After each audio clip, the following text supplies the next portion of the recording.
Salut Lukisto, c'est Alex, bienvenue dans cette nouvelle vidéo où on va parler de maintenance. Parce que quand on lance un site ou quand on fait des modifs sur un site WordPress, eh bien on a besoin d'un mode maintenance, tout simplement pour dire à nos visiteurs qu'on va revenir très bientôt, mais que c'est pas pour tout de suite. Donc voilà, c'est juste histoire de les faire patienter un petit peu. Alors pour ça, il existe pas mal d'extensions de maintenance, et le problème c'est que y a souvent des pubs de partout, des options qui sont vraiment pas nécessaires, où on nous fait installer une sorte de constructeur de page maison qui franchement ne sert à rien.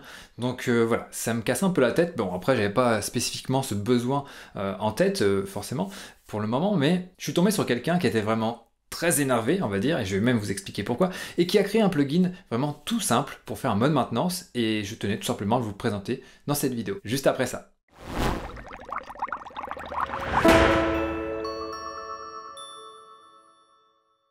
Alors, je vous ai dit qu'il y avait quelqu'un qui s'était énervé et qui avait créé ce plugin-là, mais en fait, ce n'est pas le seul, parce qu'il a créé plein de plugins gratuits. Et pourquoi? Tout simplement parce que, il aime contribuer, et de deux, parce qu'il aime bien faire chier le monde. Et ça, notre ami Robert Devor, on va dire qu'il adore. Alors pourquoi il s'est lancé dans cette croisade de création de plugins WordPress? Tout simplement parce qu'il est assez énervé par tout ce qui se passe dans l'écosystème WordPress, toute cette guéguerre dont vous avez pu entendre parler. J'ai fait une vidéo pour en parler sur la chaîne, j'en ai parlé un petit peu sur mon LinkedIn, etc.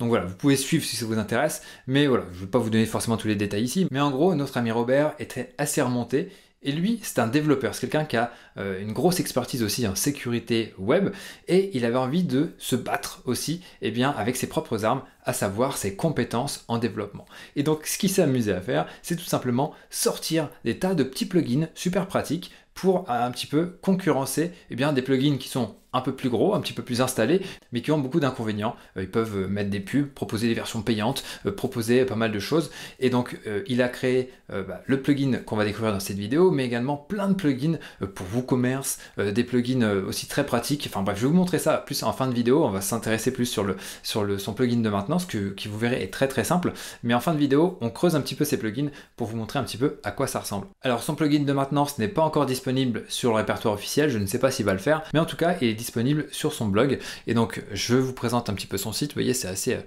assez sombre. Et donc, grosso modo, dans son intro, il nous disait que voilà, ça le saoulait de voir des plugins WordPress qui mettaient des upsells, des fonctionnalités excessives, du code qui sert à rien, etc., pour pousser quelque chose à vendre, au lieu juste de faire ce que le plugin doit faire. Et ce qu'a voulu faire notre ami Robert, c'est revenir à la base de WordPress, où il y avait des développeurs qui sortaient des extensions pour contribuer et pas pour forcément vendre quelque chose. Alors on est d'accord, on a tous besoin forcément de vendre des choses, lui il vend son temps, il a d'autres plugins qui sont payants, mais en tout cas pour des petits besoins comme ça, il souhaitait rendre ça gratuit. Donc voilà, merci Robert.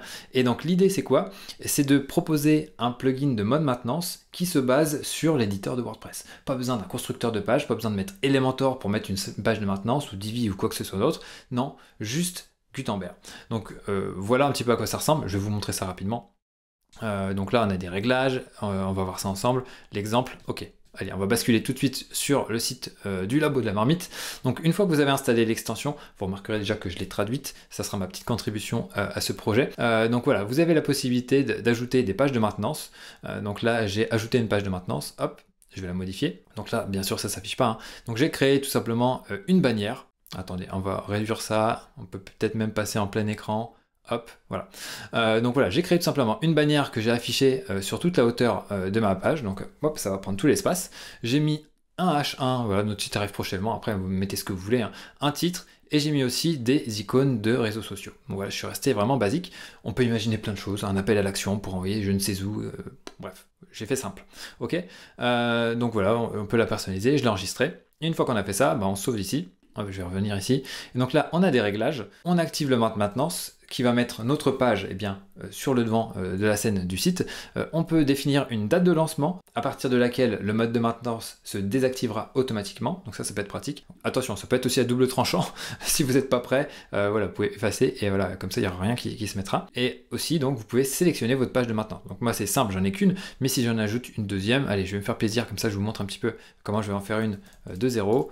Par contre, là, je vais mettre... tout à l'heure, j'ai créé une page de maintenance. Là, ça va être maintenance 2. Je vais faire la même chose. Donc, je vais ajouter une bannière. Tac. Médiathèque. Là, j'ai mis plusieurs images. Alors, celle-là me semblait sympa.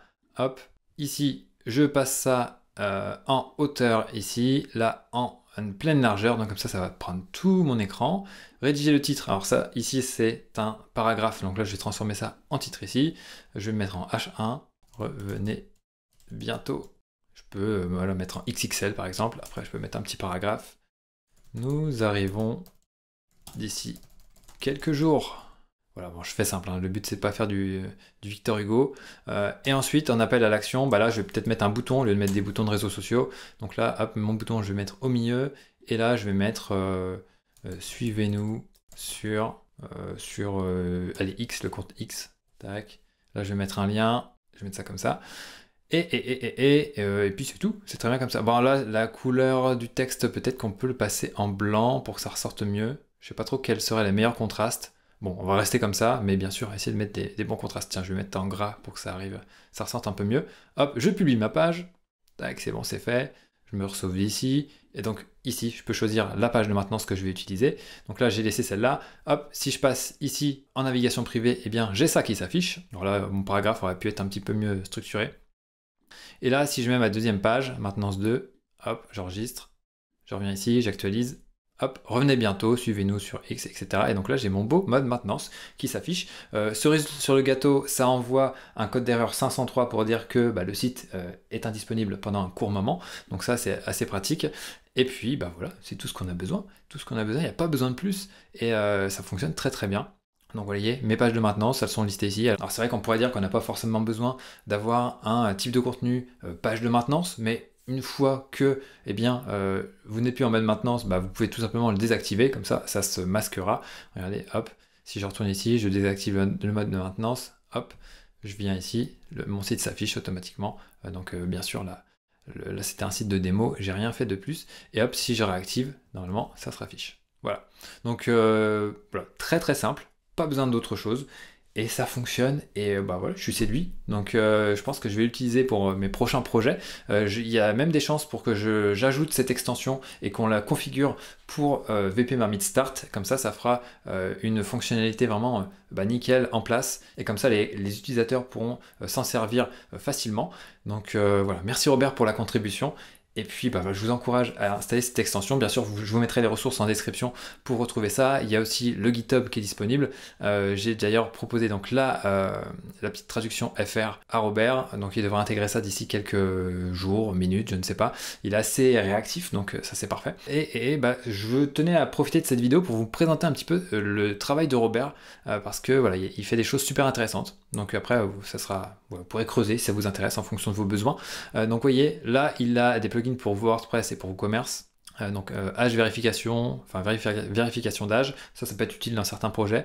Alors ça j'aimerais bien le tester, c'est pour faire des pop-up directement dans WordPress, pareil, sans partir sur des plugins de pop-up abracadabrantesques qui ont 20 000 options, donc voilà, à tester. Alors ça c'est un plugin pour vendre du cannabis via WordPress, ouais, il en faut pour tout le monde, hein. Moi c'est pas trop mon délire. En tout cas voilà, Robert lui a une activité et d'ailleurs ça a l'air de bien fonctionner pour lui à ce niveau-là. Et il a voilà, donc un plugin pour faire de la vente de cannabis. Voilà, c'est dit. DocuPress pour faire de la doc, ça va, il faudra que je teste. IntelliPress, ça c'est un plugin d'intelligence artificielle pour améliorer la création de contenu. Alors j'ai pas tout testé, hein.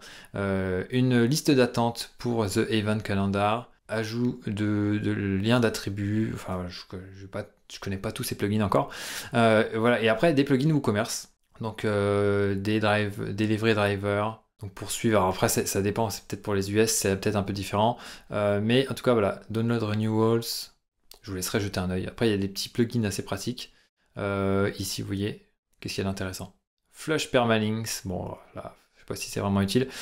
User login status. Regardez, vous voyez, il en a vraiment fait beaucoup. Et encore, il n'a pas tout mis ici, si je dis pas de bêtises. Je crois que le plugin de maintenance n'est pas là. Donc, ce que vous pouvez faire aussi, c'est aller sur son blog. Là, il a ajouté Image Accessibility pour améliorer donc l'accessibilité des images. Avoir ici donc des galeries de produits pour WooCommerce qui s'affichent verticalement, comme ça là, peut être sympa. Site Vitals, donc là pour voir l'état de santé de votre site. Ouais, c'est des choses assez intéressantes. En tout cas, voilà, il s'éclate bien. Si vous le suivez sur son compte X, le mec est au taquet, il essaye de sortir un truc par jour. Donc voilà, notre plugin de maintenance qui est ici. Tac, tac, tac. J'essaie de vous en montrer 2-3 qui sont intéressants. Le versionnement des fichiers médias, ici, à voir si ça peut vous intéresser. Voilà, j'imagine que pour certains projets, c'est très intéressant. L'amélioration ici du bloc tableau pour WordPress. Donc là, il a ajouté des choses supplémentaires, notamment des filtres. Donc là, l'idée, c'est d'améliorer le bloc tableau. Et vous voyez, hop, on peut ajouter des choses. Il y a plusieurs options qui sont proposées. Donc on peut rechercher, trier, paginer. Donc là, limite, ça va remplacer le TablePress. Alors ça va peut-être pas aussi loin que TablePress, mais en tout cas, ça va plus loin que le bloc tableau standard. Donc voilà, allez, je vous en montre encore peut-être un. Alors il aurait pu mettre un peu plus de contenu par page des archives de son blog, mais bon, c'est pas grave. Voilà, import-export des métadonnées de Yoast SEO, voilà. Bon bref, je vous laisserai voir un petit peu ce qu'il fait. Regardons un petit peu son compte X, hop, alors Twitter, ding. Donc voilà, notre ami Robert, il a fait pas mal de choses et il est assez taquin. Il aime bien mettre des gifs un petit peu pour montrer quand il sort des trucs. Donc là, voilà, ok, il a été mis en avant. Bon, après, il faut lire l'anglais, bien sûr. Mais en tout cas, voilà, il sort pas mal de choses. Vous voyez, gros farceur. Il a l'air de bien aimer Snoop Dogg. Bon, à la base, il vendait du cannabis, donc ça peut se comprendre. Bref, je vous laisserai voir un petit peu tout ça. Je vous mettrai aussi son lien de son compte X juste en dessous. Mais en tout cas, voilà, le mode maintenance facile, c'est possible. Avec son plugin. Wow, ça rime en plus, c'est parfait. Donc voilà, je vous mettrai les liens, même le lien de son GitHub, comme ça vous pourrez télécharger ça. Vous cliquez ici sur Release et vous téléchargez la dernière version, vous la mettez sur votre site et ensuite vous aurez un mode maintenance clé en main, assez facile à installer. Et donc voilà, c'est terminé pour cette vidéo. J'espère que vous avez apprécié, que vous avez appris des nouvelles choses. J'espère que vous allez aussi creuser un petit peu plus les pépites codées par Robert Devor. Et je vous dis à très bientôt pour une prochaine vidéo. Ciao, et surtout n'oubliez pas de vous abonner.